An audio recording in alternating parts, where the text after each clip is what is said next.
नमस्कार, आप देख रहे हैं एटीवी न्यूज राजस्थान और मैं हूं आपके साथ रमशा शमीम। नजर डालते हैं आज की कुछ खास खबरों पर। जम्मू कश्मीर में डोडा जिले के डेसा में आतंकवादियों की फायरिंग में सेना के कैप्टन समेत 4 जवान शहीद हो गए हैं। एक पुलिसकर्मी की भी मौत हुई है, यानी कुल 5 लोगों की जान गई है। राष्ट्रीय राइफल्स और जम्मू कश्मीर पुलिस यहां सोमवार से ही सर्च ऑपरेशन चला रही थी। सर्चिंग के दौरान आतंकी फायरिंग करते हुए भागे। घना जंगल होने की वजह से वे बच निकले। सोमवार रात 9 बजे आसपास फिर गोलीबारी हुई। इसमें 5 जवान गंभीर रूप से घायल हो गए। इन्होंने इलाज के दौरान दम तोड़ दिया था। शहीद हुए राष्ट्रीय राइफल्स के जवानों में कैप्टन ब्रजेश थापा, नायक डी राजेश, सिपाही ब्रजेंद्र, सिपाही अजय शामिल हैं। इसमें से सिपाही अजय सिंह राजस्थान के झुंझुनू जिले की बुहाना तहसील के भैसावता लंका के रहने वाले थे।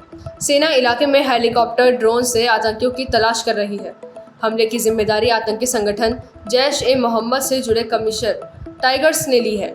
संगठन ने दावा किया है कि उनसे हमले में आर्मी के कैप्टन समेत 12 जवान मारे गए हैं, जबकि 6 घायल हैं।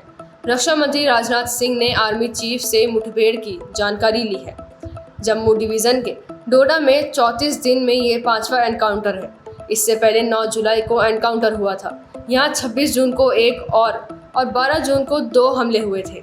इसके बाद रक्षा बलों आतंकियों के बीच मुठभेड़ हुई थी। इसमें 3 आतंकी मारे गए थे। पैट कमिंस को ऑस्ट्रेलियाई टीम से जरूर ब्रेक मिला है, पर उनका काम अभी भी चालू है।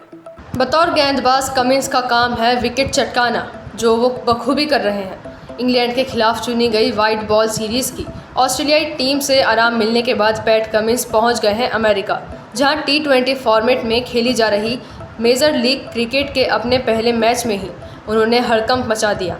अब जब पहला ही शिकार कमिंस एक ऐसे बल्लेबाज का करेंगे जिसने 21 शतक ठोक रखे हों, तो हड़कंप तो मचेगा ही।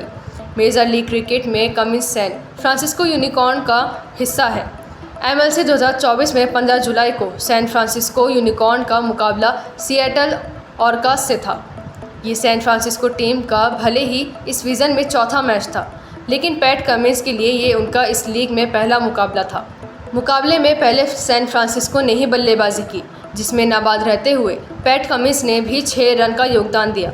लेकिन ये तो सब जानते ही हैं कि कमिंस को जिसमें महारत है वो उसकी गेंदबाजी है। ऐसे में जब हाथ में गेंद आई तो असर भी दिखेगा। एशिया के सबसे बड़े बिजनेसमैन मुकेश अंबानी के छोटे बेटे अनंत अंबानी और राधिका मर्चेंट की शादी हो चुकी है। मुंबई के जियो वर्ल्ड सेंटर में 3 दिन तक फंक्शन चले। पहले दिन शादी, दूसरे दिन शुभ आशीर्वाद और तीसरे दिन मंगल उत्सव कार्य का आयोजन किया गया। इस शादी में देश विदेश के कई बड़े सेलेब्स भी शामिल हुए। देश के प्रधानमंत्री नरेंद्र मोदी ने भी कार्यक्रम में शामिल होकर अनंत और राधिका को आशीर्वाद दिया। वह शादी में 2 घंटे 40 मिनट तक रहे। बॉलीवुड स्टार सलमान खान भी इस भव्य शादी का हिस्सा बने और बारात में जमकर डांस करते नजर आए।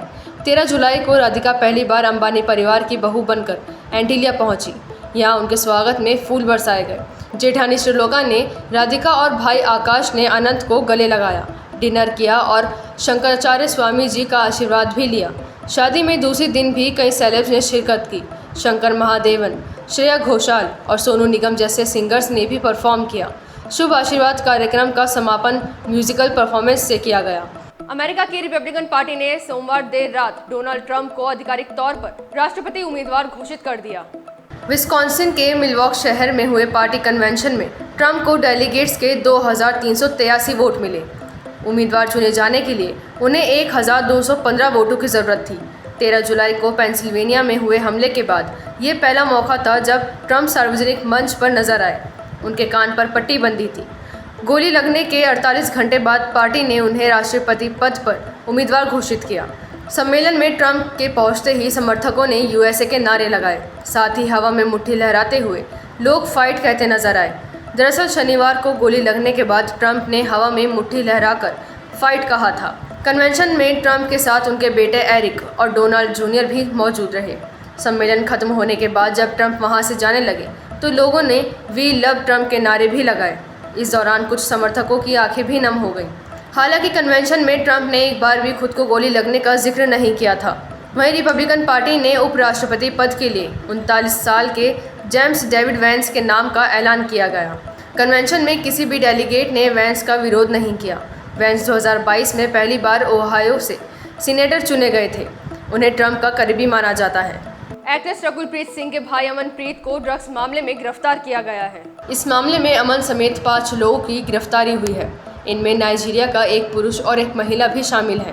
तेलंगाना एंटी नारकोटिक्स डिपार्टमेंट ने इसके पास से हैदराबाद में बेचने के लिए लाई गई 199 ग्राम कोकीन जब्त की है। साई बरामद पुलिस की राजेश नगर जोन के डीसीपी श्रीनिवास ने बताया कि पुलिस ने एक फ्लैट पर छापा मारकर 5 लोगों को गिरफ्तार किया था। आरोपियों के कब्जे में 2 पासपोर्ट, 10 मोबाइल फ़ोन और 2 टू व्हीलर्स मिली हैं। इन सभी का यूरिन सैंपल टेस्ट भी पॉजिटिव मिला है। मेडिकल के बाद 5 आरोपियों को कोर्ट में पेश किया जाएगा। पुलिस के मुताबिक ड्रग्स रैकेट का सरगना नाइजीरिया का नागरिक डिवाइन एबुका सूजी है। वह अब तक फरार है। हालांकि उसके मुख्य सहयोगी और महिला ड्रग पेडलर ओनुओहा ब्लेसिंग को गिरफ्तार किया जा चुका है। अमनप्रीत के साथ पकड़े गए 4 आरोपियों की पहचान अनिकेत रेड्डी, प्रसाद, मधुसूदन और निखिल दमन के तौर पर हुई है।